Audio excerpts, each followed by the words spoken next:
Warahmatullahi wabarakatuh. Bapak Ibu jamaah calon haji rahimani wa rahimakumullah. Saat ini kita akan membahas tentang pemakaman Baqi atau yang lebih terkenal dengan Baqi Al-Gharqad atau sering disebut dengan Janatul Baqi. Ini adalah pemakaman utama dan tempatnya itu di sebelah Masjid Nabawi. Jadi hanya terpisahkan oleh jalan.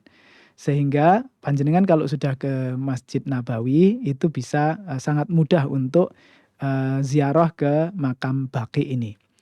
Dan juga ketika jamaah haji Indonesia meninggal dunia di Madinah, maka kemungkinan besar itu dimakamkan juga di pemakaman Baqi ini. Dan jenengan nanti akan berarti kalau meninggal di sana akan dimakamkan bersama dengan orang-orang mulia di sana. Kemudian siapa saja sih sebenarnya yang dimakamkan di Baqi?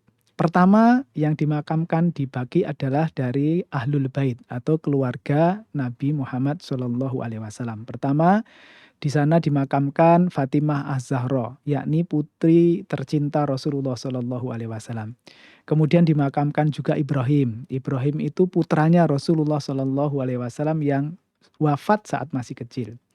Kemudian dimakamkan di sana juga Al-Hasan bin Ali, cucunya Rasulullah SAW. Kemudian dimakamkan di sana juga Al-Abbas bin Abdul Muthalib, yakni pamannya Rasulullah SAW. Kemudian juga para cicit Nabi seperti Ali Zainal Abidin, Muhammad Al-Baqir, Ja'far As-Shadiq itu juga dimakamkan di sana.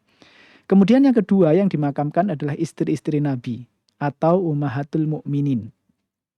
Di antara yang dimakamkan di sana adalah Aisyah binti Abu Bakar, ada Hafsah binti Umar, kemudian Saudah binti Zam'ah, kemudian Zainab binti Jahsi, dan Ummu Salamah. Ini di antara yang dimakamkan di Baqi. Kemudian juga para sahabat yang utama, diperkirakan sekitar 10.000 sahabat Nabi SAW dimakamkan di sana, dan yang paling terkenal yang pertama adalah Utsman ibni Affan, Khalifah ketiga, ini berada di belakang Baqi, bagian belakang. Kemudian Abdurrahman bin Auf, ini termasuk sahabat yang dijamin masuk surga. Kemudian Sa'ad bin Abi Waqqas, kemudian Abdullah bin Mas'ud, kemudian As'ad bin Zurarah. Ini termasuk sahabat-sahabat yang dimakamkan di sana. Juga ada tokoh-tokoh penting di sana yang dimakamkan, ada Halimatus Sa'diyah, ibu susuan Rasulullah SAW, kemudian Imam Malik bin Anas, kemudian Nafi, gurunya Imam Malik, dan termasuk perawi hadis yang terkemuka. Nah, Bapak Ibu sekalian, di Baqi ini sebagai cermin kuburan yang sesuai dengan sunnah, sehingga tidak boleh dibangun, kemudian tidak boleh ditulis-tulisi, tidak boleh ada rumah-rumahnya, tidak boleh ada selambunya, tidak boleh ada lampunya. Maka Baqi ini termasuk contoh dari makam yang sesuai dengan sunnah. Maka hendaknya kita di Indonesia juga mencontoh yang seperti ini. Jadi tidak perlu membuat kijing dan bangunan lain-lain, karena itu termasuk yang dilarang oleh Rasulullah, dilarang meninggikan kuburan. Dan kalau kita lihat di Baqi ini, maka ketika kita masuk di Baqi, kita bisa melihat kubah hijau. Jadi bisa melihat kubah hijau dan bisa melihat menara hijau juga.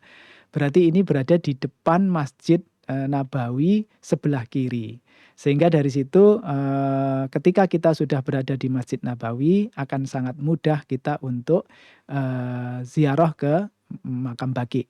Nah, apa yang diucapkan ke makam Baqi sebagaimana doa-doa kita kepada penghuni kubur. Assalamualaikum ahlad diyar minal mu'minina wal muslimin, insyaallah bikum lahikum, nasallallahu lana walakumul afiyah. Itu adalah diantara doa-doa kita kepada ahli kubur. Demikian Bapak Ibu sekalian, mudah-mudahan memberikan gambaran dan kita memahami siapa saja yang dimakamkan di makam Baqi. Kemudian kita juga bisa melihat adab-adabnya ketika kita ziarah kubur. Nanti di sana juga ada penjelasan besar yang dicetak oleh pemerintah Saudi Arabia menjadi panduan kita ketika kita berziarah ke kubur, agar ziarah kita termasuk ziarah ibadah dan bukan termasuk ziarah yang justru mendatangkan dosa dan kesirikan. Demikian, billahi taufik wal hidayah. Wassalamualaikum warahmatullahi wabarakatuh.